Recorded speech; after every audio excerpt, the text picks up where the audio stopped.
जय माता जी। सभी से राधे राधे दोस्त।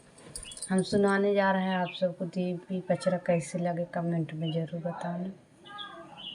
पसंद आए तो लाइक करना, सब्सक्राइब करना। जय माता जी।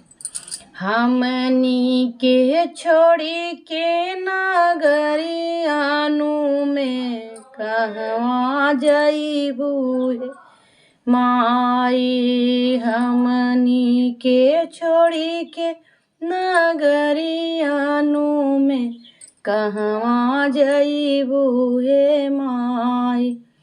तुम्हें कहा मोरी महतरियानु हो कैसे करी हम विदाई।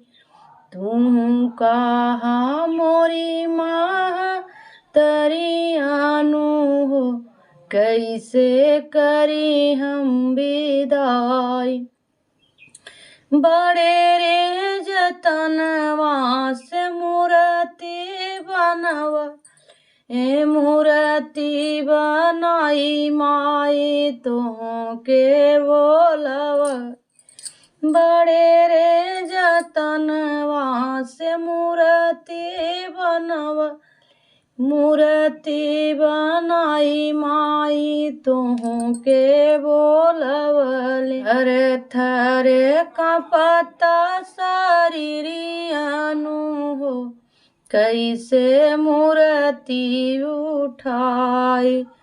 थरे थरे कांपता शरीरियानु हो कैसे मूर्ति उठाई। कहा मोरी महतरियानु हो कैसे करी हम विदाई। तोहरे सरनिया में लवनिया सरवा छोड़ी के तू जालू काहे बेटा के घर। तोहरे चरनिया में लवनिया सरवा छोड़ी के तू जालू काहे बेटा के घरवा। बनी गईलू आँखी के पुतरियानु हो कैसे तोह बिसराई।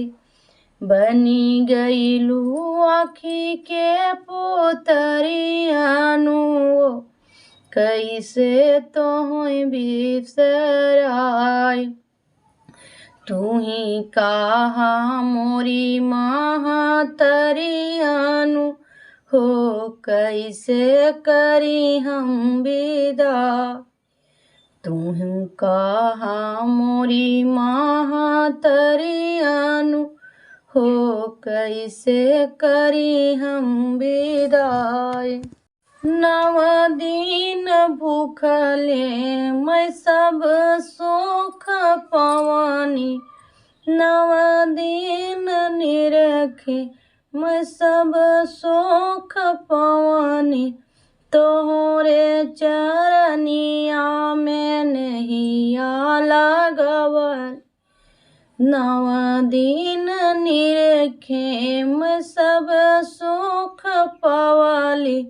तोहरे चरनिया में नैया लगवली। बनी गईलू पागे कई पागरियानु हो तू लजिया बचायो।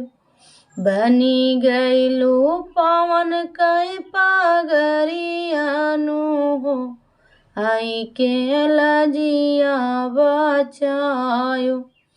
तुम कहा मोरी महतरियानु हो कैसे करी हम विदाई। तुम ही कहा मोरी महतरियानु हो कैसे करी हम विदाई। हमनी के छोड़ी के नगरियानु में कहवा जइबू हे माई। हमनी के छोड़ी के नगरियानु में कहवा जइबू हे माय, हमनी के छोड़ी के नगरियानु में कहवा जइबू हे माय।